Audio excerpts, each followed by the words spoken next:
راجنپور محرم الحرام میں سیکیورٹی انتظامات کا جائزہ لینے RPO ڈیرہ غازی خان راجنپور پہنچے۔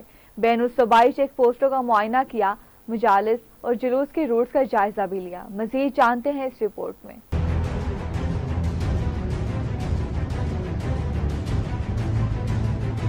ڈیرہ غازی خان کے RPO محرم الحرام میں سیکیورٹی صورتحال کا جائزہ لینے راجنپور پہنچے، بین الصوبائی چیک پوسٹوں کا معائنہ کیا۔ اس موقع پر انہوں نے چیک پوسٹوں پر سیکیورٹی کے انتظامات مزید سخت کرنے کے احکامات دیے۔ دوسری جانب انہوں نے ضلع راجنپور مختلف شہروں میں مجلس اعضاء کی سیکیورٹی اور جلوسوں کے روٹس کا معائنہ کیا۔ انہوں نے ضلعی انتظامیہ کو ہدایت کی کہ جلوسوں کے روٹس پر سیکیورٹی مزید سخت کی جائے اور CCTV کیمرے نصب کیے جائے۔ اس موقع پر DPO راجنپور بھی ان کے ہمراہ تھے۔ RPO فیصل رانا نے ضلع راجنپور کے امن کمیٹی کے ممبران سے ملاقات کی اور موجودہ صورتحال پر تبادلہ خیال کیا۔